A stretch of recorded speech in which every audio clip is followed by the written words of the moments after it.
please feel free to go ahead and put them in the questions box there. We have a chat box too in case you have any comments. We have all these really fun emojis that you can actually click on, so we know you're listening, so we know you like what you're hearing. So please do make this session as interactive as possible. And over to you, Carrie. Thank you. Yes, we love to see where you're coming from in the chat. I know I can see the schools, but maybe you're at home, maybe you're at school. Let us know, and let us know which grade you're in. Are you in grade 12? Are you at the end of the process? Are you in grade 11? Are you in grade 9 and just starting out? We love to see where you're coming from. So like Sravani said, we enjoy this much more if you stay interactive with us. We know that you're listening. We know that you're watching. So we will keep an eye on that too. So Binghamton University, we are part of the State University of New York system. This is a system that is comprised of 64 different campuses all around New York State. I like to say that we're kind of like the UC Berkeley of the East. So many students are familiar with the UC system. The UC system is the largest by volume of the amount of students. They have 9 campuses. SUNY is much larger and comprehensive as a system. We have 64 campuses, including 4 university hub centers, and Binghamton is the #1 of these. But we're also considered medium-sized. So we have about 14,000 undergraduate students on our campus, about 17,000 total students, and a university is comprised of multiple different colleges. So Binghamton, we have a Harper College of Arts and Sciences, our LAC or Liberal Arts School. We also have some professional schools like our nursing school, our engineering school, our business school, and so forth. So this is what makes up our kind of university setting. And Binghamton is unique. You can see these dorms up here and they're lit up at the nighttime. Binghamton's housing model is based on the Oxford model, that community residential style of housing. So I like to describe it a little bit like Harry Potter without the sorting hat. So you get to choose your community, and it really breaks down those 14,000 students into a manageable quantity where you really feel engaged and welcomed and involved as soon as you step foot on our campus. And then that really continues over into the classroom. So that's just a little bit about Binghamton, but I want to talk big picture and overview. So some key factors in the admissions process to U.S. universities. First of all, communication is so important, and communication particularly by keeping an eye on your email. So email is the main way that colleges and universities in the U.S. will communicate with you throughout the admissions process. I was recently on a panel where one colleague recommended that maybe students create one Gmail account just for your college and university applications, where mom and dad and students and counselors even may all have the access to that email account, so that everyone is on the same page and everyone can see if there are updates and can receive those communications. Because ultimately, as a college or university here in the US, we are going to send updates about whether we received your application materials, maybe even your decision, all to that one single email. Some schools, Binghamton in particular, will also send an update to mom and dad, but our update will say, hey, we've sent something to your child. And so this is really a point in the process where you are the applicant, and it's really important for you to stay in communication with us. And we are always happy to answer questions. Large schools, small schools, we want to be there for you. We're going to talk about some dates and timelines and kind of what that overview looks like, application requirements, including that essay and some essay tips there, and then some enrollment deadlines as well. So what types of applications can you use in the US? Well, there are a couple of cohort applications, I will say. The common application is the most common. It can accept up to 500 colleges and universities with this one application. Now, it's important to keep in mind that in the US, there are over 4,000 colleges and universities. So this is a lot of individualized processes, and each school may have their own application and their own process. So it's really important, again, to go back to that communication, to ask the school, do you accept Common App? Which applications should I submit? What materials do I need to submit? Each college is going to be a little bit different. Another type of those cohort applications is the coalition application. Again, this is a group of application of schools that subscribe to this application so that you can use that one application to apply to multiple schools. And then some schools may have their own application. So for Binghamton University, our own application is going to be the SUNY application. That's the State University of New York application that's available for all of those SUNY schools. That's State University of New York, 64 campuses. So those are the three types that Binghamton may be able to accept. There are many others as well. So just make sure that you're communicating with the schools on your list to ask which applications they may accept. Some other language and things to consider. So your application is probably going to be something that you're working on in the beginning of grade 12. It does take a full year for this application process to happen. So in the fall, in the beginning of grade 12, you're working closely with your counselor to develop your list. You're working on your application essay and starting to work on that application. Now, there are a couple of different decisions and deadlines and types of decisions. So I've got early action and regular decision listed here. I'm also going to talk about a third type, but I'm going to start with early action. So early action is a non-binding decision. Early action means for Binghamton, for example, if you apply by November 1, you will get a decision from us no later than January 15. But because it is non-binding, you do not have to commit to Binghamton, and you can still pay your deposit all the way through May 15, May 1, or choose not to pay your deposit and go somewhere else. These are all viable options. But the main component to this is submitting your application by November 1 and choosing early action on the application. And then we get a decision to you by January 15. You can pay your deposit anytime between the time you hear your decision and May 1. If you apply regular decision, this means that you are applying if you're a domestic student. A domestic student is any student who is not an F1 visa holder. So if you are a dual citizen, maybe if you're in the US on a different visa type, you would be considered a domestic student. If you are outside of the US, you would be considered what we call an out-of-country student. You are still a domestic student if you're not studying on an F1 visa. For Binghamton, that regular decision preferred filing date is going to be January 15. For international students, so that's any student who is studying on that F1 visa, your regular decision preferred filing date is going to be March 15. So this means we actually are still accepting applications for this year for international students to begin in fall of 2023. And then once you receive your decision, Binghamton is a rolling admissions. So that means we do try to get decisions to you maybe 2 to 3 weeks after you've applied, or 4 to 6 weeks if you're applying early action. But either way, May 1 is that preferred deadline for paying your deposit. Now, there's one other type of decisions that tend to happen with very selective universities, and this is ED, or early decision. Early decision is different from early action because it is a binding commitment. So generally, students choose one school to apply early decision, and if they are accepted to that early decision school, they must remove and withdraw their application from all other universities and commit to that one college or university that they've chosen for early decision and pay their deposit and plan to attend that school. So this is very important because it is a binding decision. So early action is just taking action early, getting your application in a little bit early. Early decision is a commitment and a discussion to talk about with your parents, with your counselor, as a student, to know that you're really committing to this one school because this is a very serious decision. And some schools may send out decisions in batches.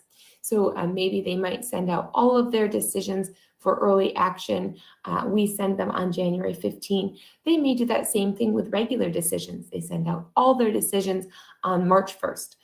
Some schools are rolling admissions, like Binghamton, where we may send out decisions some at a time. So it's important to know just because you haven't heard from one school doesn't mean that you haven't been admitted yet. It may be part of their process. So what materials do you need to gather? What does this look like? So in general, most colleges and universities are looking for these types of materials in your application. So we need your most recent 3 years of transcripts from each school that you've attended. So right now, if students are applying for fall of 2023, we need the transcripts from 2019 to 2022 from any school that you've attended. So if you're a junior, you're looking to apply for 2024, then we will need your transcripts from 2020 to 2023, those 3 years complete. And then one letter of recommendation from either a counselor or a teacher. If you're choosing to submit SAT or ACT scores or English proficiency scores, which we'll talk about, many schools are now test optional. I know Binghamton is test optional through spring of 2024, but because we are part of that SUNY network, Binghamton is actually waiting to hear from SUNY about the decision for fall of 2024. But we do expect and hope that that trend will continue. And I know that even prior to 2020, Binghamton was SAT optional for international students for many of our programs as well. So again, it's important to communicate, to ask the schools that you're attending what their policies and their requirements are, because each could be a little bit different. Sometimes you may want to submit a talent portfolio for art or music or dance. That's perfectly fine. It is not required at Binghamton. Other schools may require it, so it's important to ask about that. And then English proficiency. So as far as those English language requirements, I will give Binghamton's examples, but I know some other schools may take other options as well. So for example, Binghamton will accept the TOEFL, the IELTS, the Duolingo English test, or the SAT or ACT. Now, even if you are SAT optional for academic review purposes, you can still choose to submit your official SAT scores just for the English language proficiency part. And we will only see the English language piece when we're reviewing your application. Now, some schools may accept A-level exams or IB exams for English proficiency. Binghamton is not a school that accepts those right now. We only accept these official proficiency test scores, and they must be submitted through the official websites. But again, ask which schools you're attending to know your list of what they accept. Many of you are in really rigorous IB and A-level curriculum. And while Binghamton may not accept that for English proficiency, we do award a lot of credit to those academic rigorous profiles and those curriculum types because we know how difficult they are. And so Binghamton is actually very credit transfer friendly when it comes to that. So what do we look for in your senior year as admissions counselors? We like to see strong grades and strong rigor of academic coursework, especially for somewhere like Binghamton that's a little bit more selective.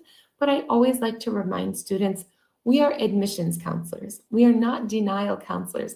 So we don't want to deny you. If we think that you can excel and succeed on our campuses, then we want to have you on our campuses. We also like to see upward trends. So maybe if it was a little bit difficult when you started in grade 9 and grade 10, or you took a dip in grade 11, if you explain that to us and we see that there's a recovery and an upward trend in grade 12, those are things that we really like to see. We also understand the context of your high school. So if you provide a high school profile for us, I'm talking to you, any counselors who are on here, this is so helpful for us to know where your students are at, know what's been happening at your school, and to give us context about the students' grades. It's really important to cultivate those good habits and get organized. This is going to be very helpful for you when you move into your college years and your first year in college. So it is a growth process and one that starts your senior year and expands the entire year. But now let's talk a little bit about that personal statement. So the personal statement sometimes can be the one piece that students are really concerned about making just perfect, and that can stop them from submitting an application. We don't ever want that to be the case. Yes, it's an important piece, but it's not the most important piece of an application. It's just a chance for you to tell us more about yourself. So somewhere like Binghamton University, we do not use interviews as part of the application process. So this means that your application is kind of like a written interview to us. So we want you to tell us a little bit more about yourself in an authentic way. And this is really the most important thing. So I'm going to talk about 4 different sections here that happen to do with a college essay, how we use it in the admissions process, and then different topics and the content and the finishing touches to understand what this is really all about. So number 1, how is your essay used by admissions offices? So the first thing is, it may not be the most important piece of your application, as I just mentioned, but we do take a holistic review approach, which means we do read your essay. We want you to tell us your story. So this essay is the piece that awakens the application. We get to learn more about what makes you unique. We're trying to find that match. Do we think that Binghamton would be a good place for you as much as you think that Binghamton might be a good place for you? We want it to match on both sides as we're kind of creating that next class of students for our university, knowing the university's goals and what the university is hoping to do with the next incoming class. So some common myths and misconceptions about the application process. Myth number 1, the purpose of your essay is just to impress the admissions committee. So if you haven't done anything noteworthy, you're less likely to be admitted. This could not be farther from the truth. That purpose of your essay is just for us to get to know you. So we want to better understand you as a person and how you would fit into our campus community. You've probably done something noteworthy, even if you don't think it's noteworthy. And I'll talk a little bit about that when we get to kind of the activities section of the application. Another common myth and misconception, you must have perfect grammar and spelling and sentence structure. So if you misspelled one word or you misplaced a comma, that could be the reason that you're denied. That is not the truth. So the vast majority of admission staff, we did not major in English in college. And those of us who did, we know that you are a second language learner and the English was probably your second language. So if there are some repeated and obvious errors, that could be a concern. But one tiny error here or there is not the deciding factor. We'd much rather see those and know that it's written in your authentic voice than to be able to tell that mom or dad or an agent or someone else may have written it for you, because we want to get to know you and to know how you're going to be on our campus and contribute to that campus community. So the content is much more important there. Myth number 3, using a thesaurus as you edit is going to make you sound more intelligent and college ready. Sometimes using a thesaurus for word replacement can backfire on you. It may not be the right word for the right context. So your essay is much better if you limit yourself to your actual vocabulary that you have right now while you're writing your essay. So the next part we're going to talk about is that topic and the content and structure. So the early stage of your essay planning, and this is going to happen in the beginning of your fall year in your grade 12, even now in grade 11, at the end of grade 11, it's important to start thinking about. So some things to consider. Does the voice of the essay sound like yours? Is the story being told specific and unique to you? Could anyone have written this essay, or is it only distinct to something that's you in your life that only you could tell? And ask for some feedback. Is this you? Is this an interesting story to read? And then ask your friends and family some questions. So how would they describe you? What do they think are your best qualities? And what do you think are your most impressive skills? Does a specific story come to mind when they think of you? This might help you narrow down a topic and consider the tone that you're going to use for your essay. So here are some examples from essay prompts from last year. Some students have a background, identity, interest, or talent that is so meaningful that their application would be incomplete without it. Think about lessons that we take from obstacles, a time when you questioned or challenged a belief or idea. Someone did something for you that made you happy. A personal growth, a topic or idea or concept you find so engaging that it makes you lose all track of time. An essay topic of your choice. So remember, there are some prompts here that may help you and guide you, but ultimately, you can write an essay on any topic you choose. You shouldn't be limited by these specific topics. Now, a lot of these come from the Common Application, but even if you're applying to a school that may want you to write a school-specific essay, that's going to be a supplemental essay in addition to something like this from the Common Application. That's that general application essay, which really can be on anything you choose.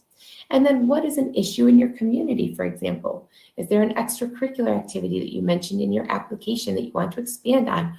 Why are you excited to go to college? So we want to see that creativity. If you think you're not a creative person, that's okay too.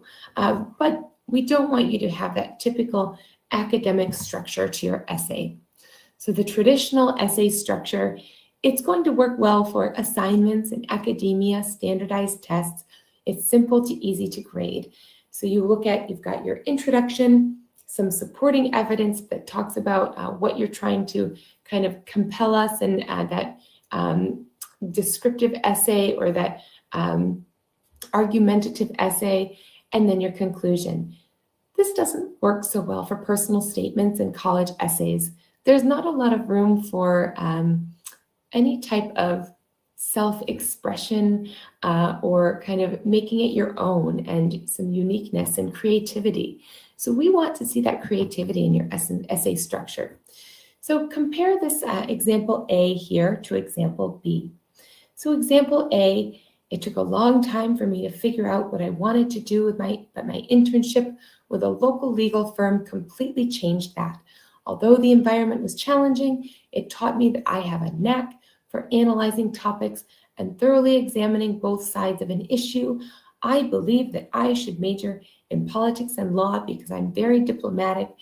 So this is really an argumentative essay, or it's going to try to convince us of something. That doesn't work so well with college essays. It's a little too straight, a little too by the book, so to speak. Or if you compare the second paragraph here, it draws you in at the very beginning. About 6 weeks into my first legal internship, my office mate gestured at the window. We were 70 stories high in the Chrysler Building and said with a sad smile, "Doesn't this office just make you want to jump?" That's a little concerning. What's going to happen here? So the firm appeared to be falling apart. The managing partners were suing each other. Morale was low. My boss, in an effort to maintain his client base, had instructed me neither to give any information nor to take any orders from other attorneys. On my first day, other interns warned me that the firm could be competitive, which seemed like a good thing. Well, how is this student now going to tell us that they want to major in politics and law? Did something change? I'm very intrigued. So this is what's really important, is to consider that as an admissions committee, we read thousands of these application essays. So we want something that's going to be a little bit unique. It's going to help you stand out, but also tell your story, and only something that you could tell. So some examples of a college essay hook, something that's going to draw us in as the admissions reader. It took me about 2 weeks, but I finally had the whole menu memorized, every ingredient, every dish. So maybe this student is going to be talking about a time that they worked as a waiter. Maybe they worked in their parents' restaurant. Maybe it's a restaurant separately. We don't really know, but I'm interested. Or I lost my sister's A. What does that mean? I now want to read the next essay. So this, those are the hooks. But of course, the topic is so important. The topic is something that's going to be uniquely and completely you. We kind of talked about those beginning steps. So now how do you refine your chosen topic? So here's a little bit of an example as to how you might refine your chosen topic. So maybe your broad overview topic is being a counselor at a summer camp. So now we want to refine that a little bit. You loved helping the campers learn teamwork. So how can we refine that further? Well, maybe there's a specific instance where you taught your group to tackle the challenge course. Even further, there were 2 particular campers, Dylan and Jackson, they would not work together without fighting, but you got them to do it for the first time all summer. That's a very specific topic that you can write a very focused essay on and tell us about yourself and this college and this camping experience. So a possible hook for this could be, covered in sweat and dirt, Jackson laced his fingers together and nodded at Dylan to step up. You first, he said, when my jaw dropped to the ground. So this is really interesting. I wonder what happened with Dylan and Jackson at camp. I want to read this. As an admissions counselor, you've drawn me in. So this is really important, drawing us in, but also keeping that topic and that story unique to you.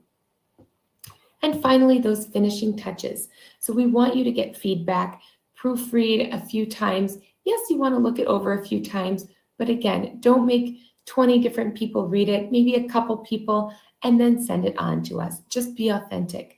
So yeah, sure, you can run your essay through an editing software like Grammarly.com. This is going to help find those big mistakes if there are any. But remember that robots can be wrong.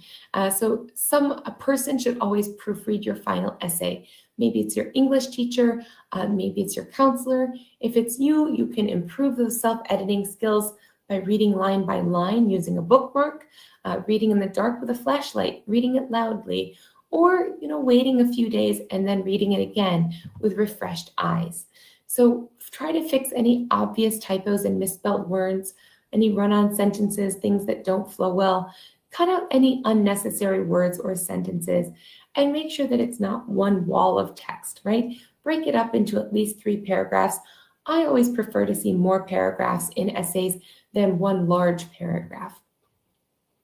Some characteristics of that college essay, it's going to present you beyond just grades, test scores, and recommendations.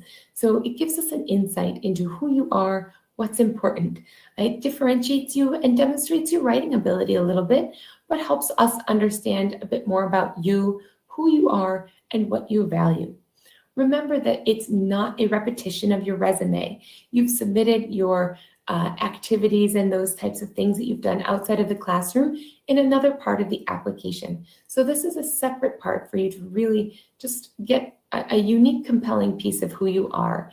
But it's not an autobiography. You don't have to start with, well, I was born and my sister this, and then I got to high school. You can if that's important and it tells something unique about you, but you don't have to tell your whole life story. It can be a very specific instance, just like that example we saw for the summer camp. Choose a topic that's important to you. It's going to make it much easier to write about, and you're going to enjoy writing about it too. Try to narrow that topic, write in your own voice. Use words that you would typically use. Again, remember, sometimes that thesaurus can mess us up. And use details, memories, action verbs. Make it exciting, just like if you were interviewing us. Remember, it's kind of like a written interview. So make sure it's free of grammatical and spelling errors. Let someone else read it, but make sure that you're getting your point across and you're captivating the reader. So in the additional information section of the common application or any application that you're applying to, these sections are things to share that we would not be aware of. So the COVID section, for example, this is the section to share about how you might have been affected by the pandemic. You can let us know how it might have changed your plans, activities, financial situation, etc. So this section is to share information that's not discussed elsewhere. This can include additional honors, opportunities, autobiographical things, changes in your living environment. These are the things where you can add those factual statements in addition to your essay. And this is why the essay can be a little bit more specialized, and that topic can be something unique because you have another section to share more of those factual things with us in the additional information section. So in the list of activities and honors, include those activities you were or are simultaneously involved in during your high school years. We really like to see quality over quantity in this section. So we want to see shared details of the activity, any responsibilities or titles that you held, and this shares with us information about your interests, your skills, your leadership. It can include jobs, family responsibilities, internships. Many students think, well, I haven't done anything. I really just stay at home.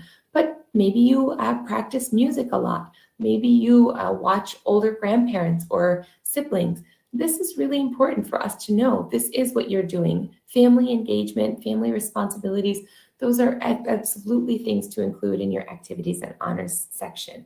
So don't just think because I haven't won a lot of accolades or you haven't been involved in so many things. We understand that, the pandemic, especially in places that were locked down very securely for a couple of years, may not have allowed you to do other things outside of the home. I'm sure that you are being very innovative, and even studying from home had a toll on a lot of people. So there are plenty of things that you can share as activities of things that you are doing when you are not studying in this activities and honors section. So remember that we want a reason to say yes. I said it before, I'll say it again. We are not denial counselors. We are admissions counselors. So we're always looking for a reason to say yes. We're looking for reasons to admit you. We do take everything into consideration. We look at you as an applicant in your entirety. And you can never share too much as we're trying to get to know you. We do prefer professional etiquette. It's encouraged.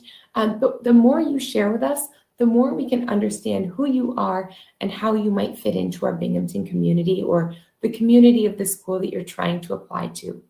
Our goal is to be able to offer you a seat at Binghamton and to make sure you are successful. And again, this goes for each school. They want to make sure that you would be successful at the school that you're applying to. They know their school very, very well. I know Binghamton very, very well. I know what Binghamton is capable of for support services. I know what we have to offer. Maybe we don't offer the right program for you. Maybe that English proficiency that we are able to offer doesn't include a direct admission or an intensive English program. So we know our strengths and we want to make sure that we are setting you up for success as well.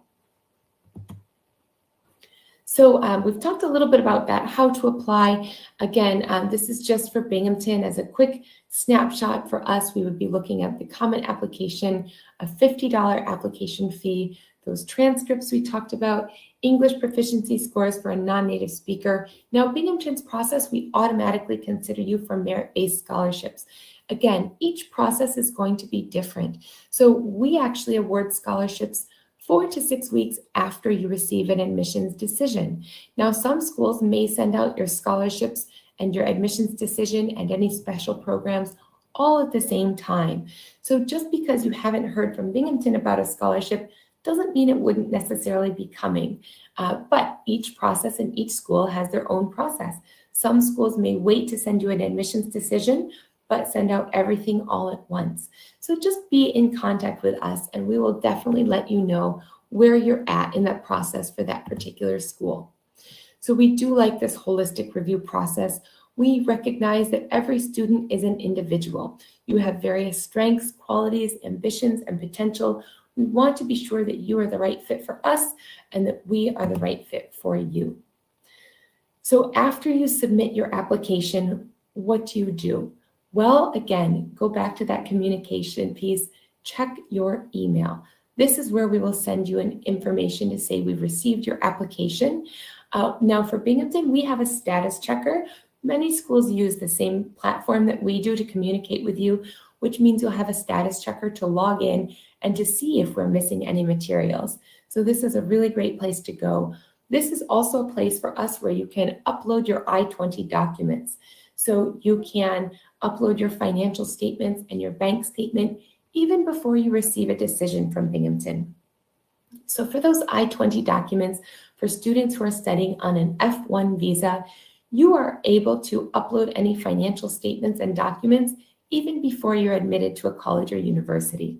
You may be able to receive multiple I-20s during the admissions process, but ultimately, once you pay your deposit to that one college or university, then all of the other I-20s will be canceled or rescinded, and you'll be left with the one I-20 to the college that you've chosen to attend in the fall.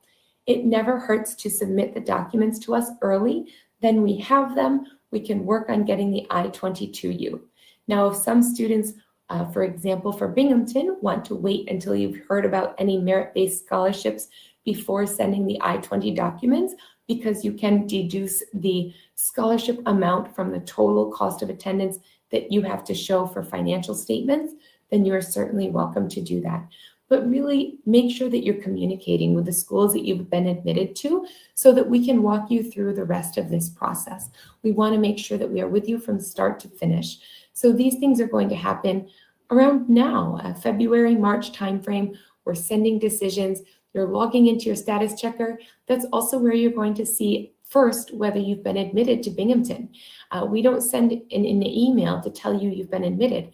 We send an email to tell you there's an update to your application. Check your status checker, and then you log in and see that you've been admitted and what that means for you. So these are really important things. Or we may ask for additional English proficiency scores. We may ask for your mid-year grade 12 grades. These are things we're also going to send via email and things that you need to follow up with us for. For example, at Binghamton, if we ask for additional English proficiency scores, there's another form that we want you to fill out on your status checker that says, yes, I'm going to submit additional scores, or no, I don't plan to submit additional scores. Either way is okay, but we do need you to answer us and so to be in communication with us. We also may give you a phone call. So sometimes if you see a weird phone number popping up, that could be a U.S.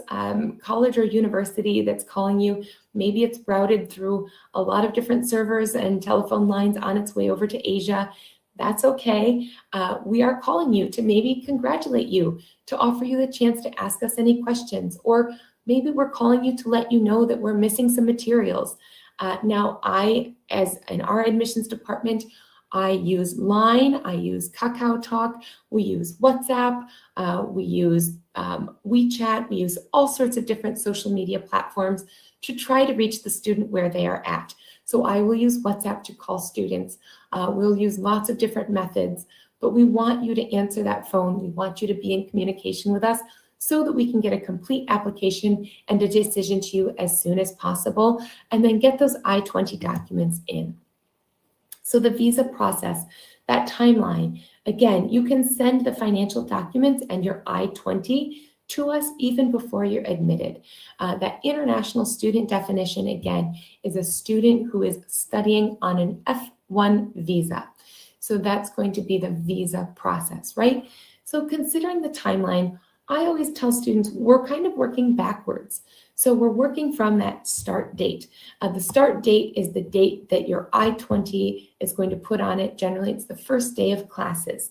So for Binghamton and for a lot of colleges in the US, the first day of classes is going to be in the end of August. So if you're looking in the end of August and then you work backwards, you're going to need time for your visa interview and to get your passport back and then to prepare. So look and see when those visa interviews can be scheduled. From there, we need to rewind a little bit to see, well, it might take a couple of weeks for our office to process the I-20. So that means you need to get your documents to us before then. So really the latest that students can submit their financial documents is going to be early June to give you enough time for us to give you the I-20, to have your visa interview, and to make sure you're getting here to the US to start classes in a timely manner. So some other things to consider, I know I've kind of gone through process things, but other things to consider about your best fit, and then I'll leave some time for questions. Consider the location. This is a picture of Binghamton University. You can see it's kind of a rural to suburban area, right? We do have a Walmart that's 5 minutes away from campus.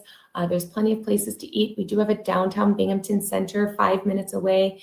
Do you want to be in a large city center that's urban environment? That's not Binghamton. We're considered a truly residential community. So students live on campus. They don't go home on the weekends. Students are getting involved 100% of the time. Do you want somewhere that's a little bit smaller? Again, I use Binghamton as a medium-sized example. There are some schools that have 40,000 students, lots and lots of programming options. Maybe that's for you. Maybe you work best in an environment where there's a lot of one-on-one individualized attention. So you want a small liberal arts school that has maybe 2,000 or 3,000 students total. That means that you're going to get to know every student on campus. You're going to know them very well, but maybe there's not as many programs offered and not as much diversity on campus. So those are really important things to consider. And then the geography of the US is also really important to consider and to note and to maybe start looking into. The United States is a very large place. We have 50 different states. Do you want to be in the northeastern US? For us in Japan, it's a little bit similar to the atmosphere there and to the seasons. We do have 4 seasons. You can see this is kind of fall season in this picture at Binghamton. Right now we're in the winter. We're having quite a mild winter this year, so a little bit of snow, not very, very cold. The Northeastern US also has a lot of great job and internship opportunities after you graduate. Do you want to be on the West Coast? Do you want to be in the southern part of the US? Do you want to be in the Midwest or the middle states? There's a lot of different places that you can choose to study. And you may not be able to visit the campus, but we do have a lot of virtual options for campus visits now. For me, that's one of the good things that's come out of the pandemic is many more virtual options and things that we've built up to be a bit more robust on our sites. And this is really helpful for international students. So these are all really important things to consider as part of that best fit. It's not just about, do you offer my field of study? Of course, that's really important. You also want to look at retention rates. So for example, Binghamton's retention rate, that's the number of students who stay at the same school from their first year to their second year. Binghamton's retention rate is 92%. So to put that in context, in the US, the average retention rate for public universities is about 62%. So 38% of students realize this is not the right place for me. I'm not happy here. In fact, I just had a student email me recently and say, I applied to Binghamton. I ended up attending somewhere else. I'm really not happy here. I want to transfer over to Binghamton. So this can happen. And so it's really important for you to try to get it right the first time. And it does mean a lot of research into which schools you're looking into. It means talking with us as admissions counselors, but also look at the resources that are available to you on campus. What does their career center look like? What do their outcomes look like?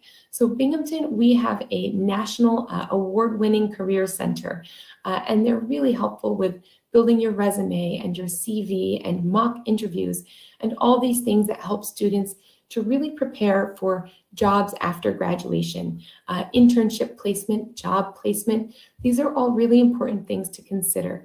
If you're in a large urban center, maybe that means that more jobs and internships are right at your fingertips. It can also be more expensive. So of course, financials should also be a factor when you're considering best fit and what kinds of scholarship opportunities may be available to you from that school. So Binghamton, we offer merit-based scholarships, but I always like to tell students our maximum scholarship is going to cover about 25% of the total cost of attendance or about 50% of tuition. So our tuition cost is much lower than some private universities, but some private universities may be able to offer full ride scholarships, and Binghamton is a public university, and many other public universities are not able to offer that same financial package. However, somewhere like Binghamton is a bit more affordable to live. We are 3 hours away from New York City. So New York City is a very expensive place to live. Many urban centers can be quite expensive to live in. If you're looking at college towns or something that's called a college town or something that's a little more suburban to rural, it can be a bit cheaper. However, if you're looking at a suburban to rural area in California, for example, it may still be very, very expensive. California is a very expensive state to live in. New York State and upstate New York here where we are in Binghamton is actually in the bottom 3% of the cost of living standards in the entire US. So it's a very affordable area. You can find an apartment for $500 to $600 US per month. And that's unheard of in a lot of large cities in the US. So considering a lot of different factors, that's really going to help you find your best fit and to really make sure that you've made the right choice. So when you attend the college or university you've chosen, you're staying there for all 4 years. You don't want to be part of that retention rate lowering for the college or university you attend. You really want to be happy and get it right the first time. There are a lot of choices, over 4,000 colleges and universities in the US, but there's a huge staff of admissions people to help guide you in that decision, to help tell you about the universities, your counselors. There's so many people with knowledge, And we love to work with counselors hand in hand to make sure that we're helping students get the right information for you. If I think Binghamton may not be the right place for you, I'm not going to try to push Binghamton on you. We really do want to help students find the right fit and find the best place that you can study in the US that's going to get you to your goals. So that's kind of my spiel. I've got about 10 minutes left for questions here. So I see a couple of questions here and we can start looking at them. The first, does a gap year make it difficult to accept at university as an international student? That's a great question. Not at all. So gap years, really what it means is we actually sometimes like to see that students have taken a gap year. Sometimes gap year students then tend to be a bit more mature, and you've got that extra year to do something. Really what this means is, again, going back to that additional information part of the application, tell us what you were doing in that gap year. If we see a student has already graduated, it's really important for us to know if you're still going to be considered a first-year student or if you've taken any college-level coursework. If you've taken college-level coursework, now you're not considered a gap year student, you're considered a transfer student. And the transfer process is different than the first-year application process. So that's really where the importance of that delineation comes in. If you've taken a gap year and you tell us what you did during that gap year, then we'll review you as a first-year student. All first-year students are reviewed the same.